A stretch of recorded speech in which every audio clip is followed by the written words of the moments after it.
What is going on with Carlos Mendoza's son? John Heyman give us the latest on Juan Soto, and what does Jim Bowden say about everything that's going on? Next on MetCast.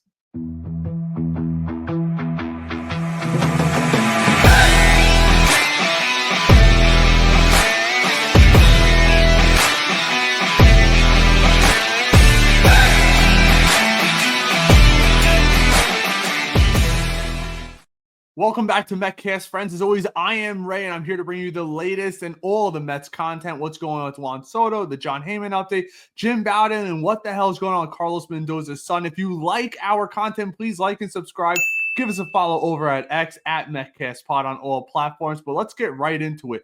Today, we all woke up to a very interesting TikTok from allegedly Carlos Mendoza's son, who got into an argument with another fan base, and they were going back and forth. And allegedly, his son said, who's a little kid, so I want to be very careful what I say, that the Mets have an offer on the table for 15 years at $700 million. Wow, that's a boatload of money. But I want to get to Jim Bowden's comment on it. Obviously, he's a longtime general manager throughout MLB baseball. We'll get into him, followed up by John Heyman, and we'll get some more comments. But let's pull it up for you right here.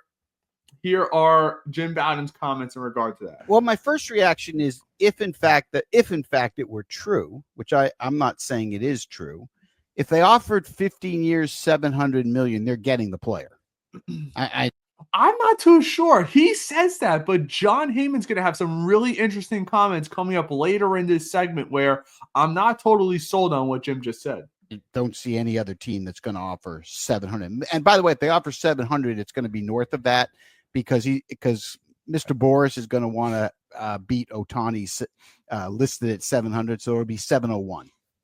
Okay, but if it were true, which I'm certainly not going to have any information that said it is true, if it were to be true, they're going to get the player. I don't see Yankees, Red Sox, or Dodgers. Well, let's hope that is true. But again, I'm not too sure, and stick around because I'm going to show you Heyman's comments matching that.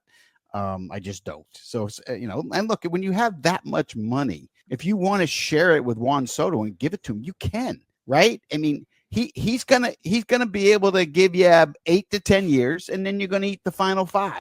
8 years. He's only 26 years old. That's 26, 27, 28, 29, 30, 31, 32, 33. 33 is considered prime still in baseball. I mean, Aaron Judge is right there. He's not declining. Forget about it with that type of comments. I think you get a solid at least 9 years minimum. 9, probably 10 years before you start seeing any type of decline in Juan Soto. Remember, he's probably not at his greatest even now. Right? That's what's going to probably happen here. But if that's what you want and you have that kind of money, like if you have that and you want to do it, go ahead and do it. Nothing wrong with that.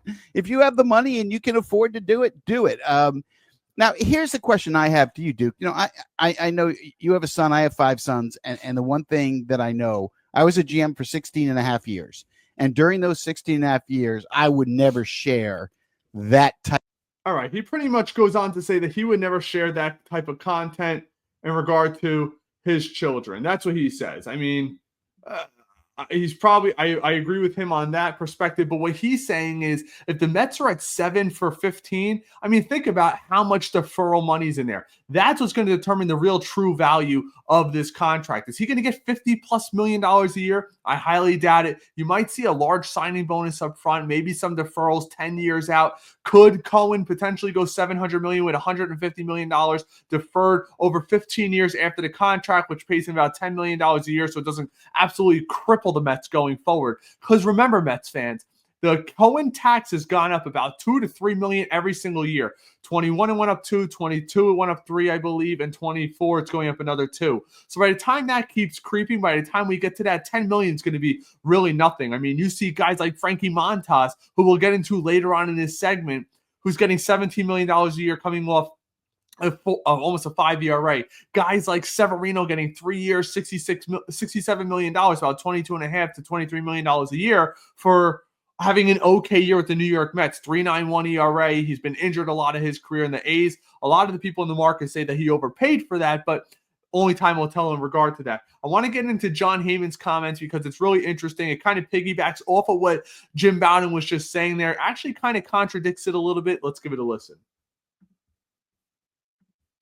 Is Mendoza's son report accurate? All right, let's get into that. Look, I can't tell you whether that's actually Adrian Mendoza or not. Some internet sleuth claimed that he told somebody that they've offered $700 million for 15 years. I think it's in the ballpark for all those 4 teams. I think that is not a shocker. I think that. But see, that contradicts what he says. But remember, he says 4 teams right there. He's not including the Dodgers. He's including the Mets, the Yankees, the Red Sox, and the Blue Jays. That is it. That's where we are now. I think he's going to set a record unless by chance. And at this point, the Dodgers are probably the long shot in this. If by chance he says, you know what, I'm not so interested in an extra 30, 40, 50, 60 million. It's not a big deal to me. I want to go to the best team. So they're still in it as far as I know. Obviously, he probably got a pecking order. He's got the strengths and weaknesses, the pros and cons laid out in front of him. And he certainly knows at this point, which are the top 2 or 3 teams. But this is an unusual situation because normally you don't have 5 teams fighting on really. What's interesting that he said right there, fighting it out. Now, every report, Andy Martino, I believe Heyman said, Sherman, you go across the board. It looks like we might get a decision tomorrow out of all places. And of course, if they do, we'll bring it to you right away. Our reaction, give us your reaction. Please, as you guys could see, feel free to dig down in those comments. We're using it as a forum going back and forth. Give us your ideas. Do you think 700 is crazy, or are you a get it at all costs like I am?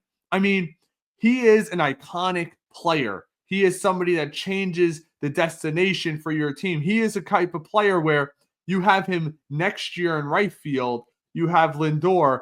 Think how attractive that is for other free agents. You really are just worrying about bringing Pete back or not to bring Pete back, maybe potentially exploring Vlad Guerrero. And then we also saw rumors today that multiple teams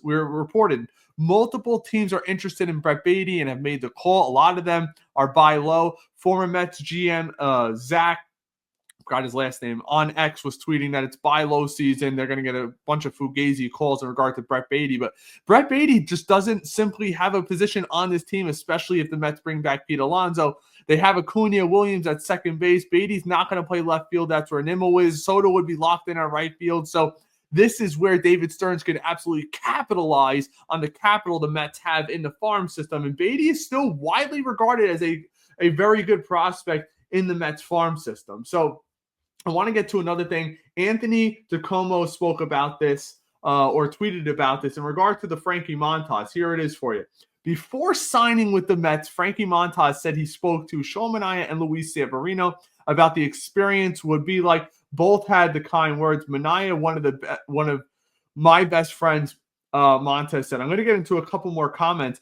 Something that got brought up very frequently in regard to Montas, why he wanted to come here, was the pitching lab. It's getting around baseball. The Mets have one of the best pitching staffs in regard to coaching-wise and developing these guys here. Resurrected Severino. Look at what Quintana did at his age last year. And obviously, they turned Manaea into a guy who's going to be getting number 1 money. I mean, Sean Manaea, if I would have told you last year, he'd be looking at $100 million plus potentially coming into this offseason, you would have called me absolutely crazy. But I want to get to a couple comments that he said. Here we go. Let's appeal to you about coming back to New York and specifically the Mets. Everything was smooth. When the Mets reached out, I got to see what they were all about last year. Well, this year, I got to face them and everything. And that's a team that is hungry to win. They want to win. They want to obviously win the World Series, and they're for sure this year. And that just letting they're coming for everything. They're coming for all. And they were that they contact me, to bring me to this team. It just let me know that like they're serious about what they're doing, and why not join that? Why not be with that team? A team that have one of the toughest lineups to face. I got the privilege to face them, and I know how tough they are. So That's pretty much what he says right there, how tough the lineup is. And that's why you add to that. I mean, I know a lot of Met fans want to argue, well, look what the Dodgers are doing here. The Dodgers are doing there. I am not worried about the Dodgers. And you might disagree with me with that, but I'm not. I'm worried about winning the NL East. You have the Phillies and the Braves, who are two of the top 6 or 7 teams in baseball right now, easily, that we have to compete with in the East. We got to worry about winning the East. How about for once, can the road to the World Series go through Citi Field? That's what I want to see. The Mets have so many moves to make. If they miss out on Soto, I see some reports saying, oh, the Mets might turn to a couple more reclamation projects. BS on that. I want to go for it all. They have to have a plan A, a plan B, a plan C. And I even saw a couple of days ago, an MLB insider was talking about the Mets have already reached out to a couple of their plan B people, because you have to have that in your back pocket. Think about it. Practically nobody has signed. I mean, allegedly, the A's even offered Sean Manaea a massive contract before signing Luis Severino, and he said no, which in the back of my mind makes me think David Stern said, yo, hold up.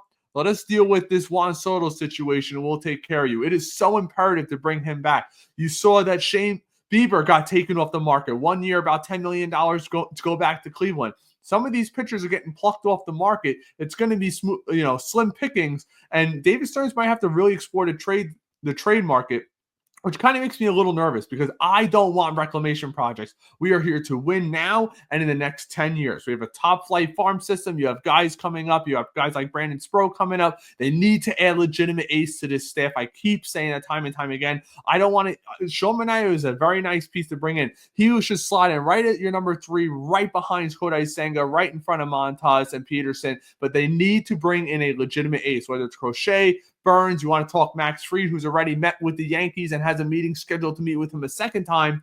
That's the kind of pitchers that we're looking at.